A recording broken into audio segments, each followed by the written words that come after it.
आता बघूया इतर महत्त्वाच्या बातम्यांकडे। विधान परिषदेच्या 11 जागांसाठी आज मतमोजणी होणार आहे। आज त्याचा निकाल लागणार आहे। प्रशासनाने या संदर्भात जोरदार तयारी सुद्धा केलेली आहे। मतमोजणीची पूर्ण तयारी केलेली आहे। सकाळी 8 वाजता मतमोजणीला सुरुवात होणार आहे। 6 जागांवर आधीच महायुती बिनविरोध विजयी झालेली आहे। विधान परिषदेच्या 17 पैकी तब्बल 6 जागा या बिनविरोध झालेल्या आहेत। उर्वरित 11 जागांसाठी आज मतमोजणी पार पडणार आहे। यासाठी प्रशासनाने जय्यत तयारी सुद्धा केलेली आहे। सकाळी 8 वाजता या मतमोजणीला सुरुवात होईल। आधीच 6 जागा बिनविरोध निवडून आल्यामुळे महायुतीचं पारडं यामध्ये जड आहे। त्यामुळे आता आजचा जो निकाल आहे त्याकडे सुद्धा सगळ्यांचंच लक्ष लागलेलं आहे। या 11 जागांच्या निकालाकडे संपूर्ण राजकीय वर्तुळाचं लक्ष लागलेलं आहे। महायुतीचं पारडं जड आहे। महायुतीचं संख्याबळ जास्त असल्यामुळे या ठिकाणी सुद्धा महायुतीच विजयी होईल। मात्र अनेक ठिकाणी बंडखोरी आणि नाराजी नाट्य हे आपल्याला पाहायला मिळालेलं होतं। त्यामुळे त्याचा कुठे फटका बसतो का हे सुद्धा पाहणं महत्त्वाचं आहे।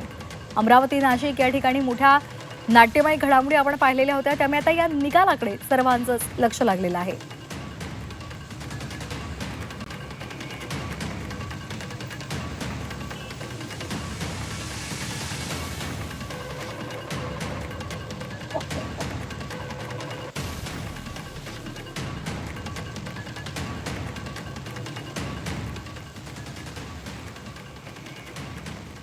या संदर्भात अधिक माहितीसाठी आपल्यासोबत जोडले गेलेले आहेत आपले प्रतिनिधी नागपूरहून अमर काणे, त्याचबरोबर कोल्हापूरहून प्रताप नाईक आपल्यासोबत जोडले गेलेले आहेत आणि त्याचबरोबर सांगली साताऱ्यासाठीचे अपडेट्स ते आपल्यापर्यंत पोहोचवणार आहेत। आणि त्याचबरोबर आपल्यासोबत जोडले गेलेले आहेत नाशिकहून योगेश खरे आणि आणखीन एक प्रतिनिधी सुद्धा आपल्यासोबत जोडले गेलेले आहेत। त्यांच्याकडून आपण या संदर्भातली अधिकची माहिती घेणार आहोत।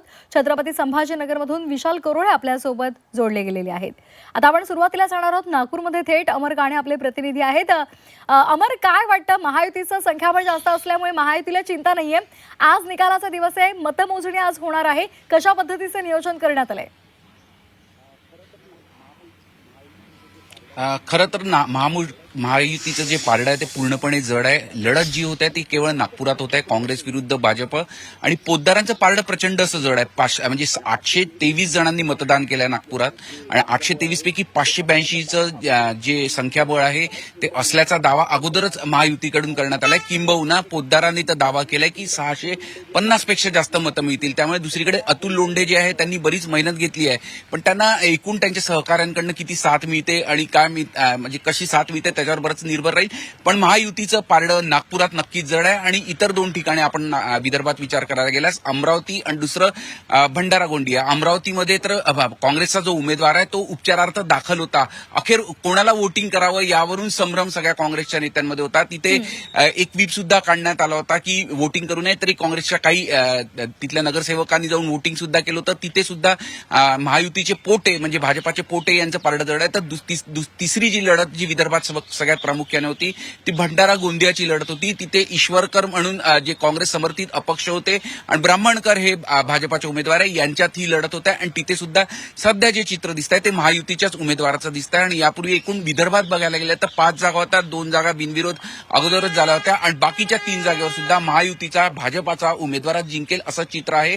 किंबहुना आहे ते संख्याबळ इंटॅक्ट ठेवण्याचं आव्हानच काँग्रेस समोर असणार आहे। अगदी आपण असंच आमच्यासोबत जोडलेले राहा। आपण आता थेट नाशिकमध्ये जाणार आहोत आपले प्रतिनिधी योगेश खरे सरांकडे। योगेश सर, आपण ज्या काही घडामोडी पाहिलेल्या होत्या नाट्यमय महायुतीमधल्या, त्यानंतर त्यांनी पाठिंबा जरी बंडखोरांनी उमेदवाराला दिलेला असला तरी तांत्रिक ज्या अडचणी होत्या त्या मात्र होत्या। कशा पद्धतीचं चित्र आहे, काय नेमका आशावाद महायुतीकडून व्यक्त केला जातोय? खरं जर आपण बघितलं तर नागपूरप्रमाणेच नाशिकमध्येही सुद्धा महायुतीचं पारडं जड आहे। मोठ्या प्रमाणात मतदार हे महायुतीचे असल्यामुळे विजय हा महायुतीचा निश्चित असा मानला जात होता। मात्र जी बंडखोरी गीतेंनी केलेली होती गोकुळ गीते यांनी, त्यामुळे मोठा प्रश्न या ठिकाणी निर्माण झालेला होता। आपण जर बघितलं तर अनेक ठिकाणी क्रॉस वोटिंग झाल्याच्या चर्चा या विधान परिषदेमध्ये रंगलेल्या आहेत।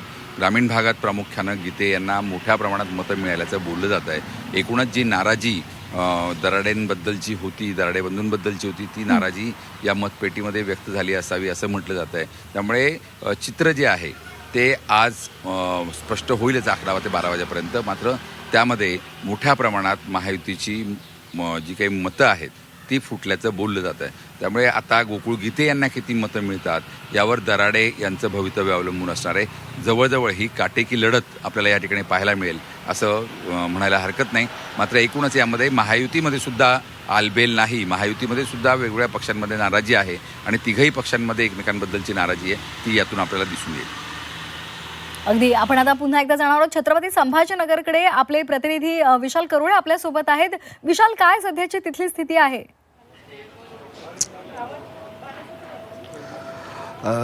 जसं नागपूर आणि नाशिकमध्ये चित्र आहे त्यापेक्षा वेगळं चित्र छत्रपती संभाजीनगरमध्ये नाही.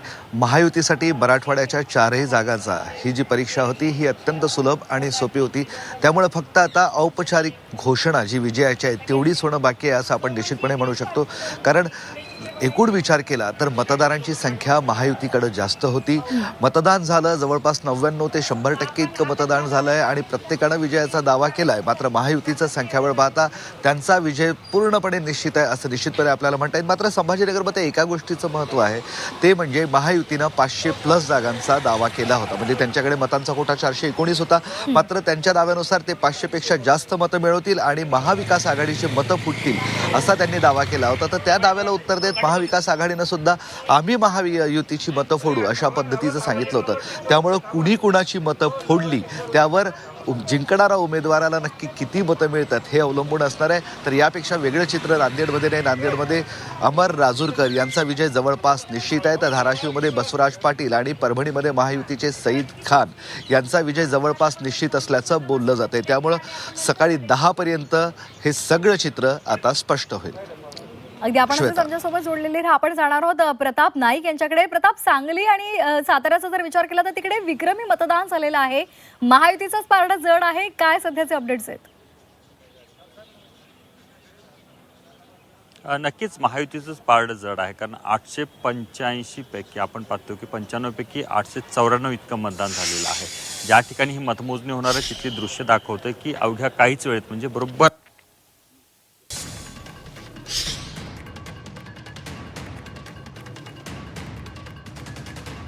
तर आपण सातारा सांगली इथली ही दृश्य पाहिलेली आहे. सध्या 8 वाजता जी मतमोजणी होणार आहे त्यासाठीची सर्वत्र तयारी पूर्ण झालेली आहे.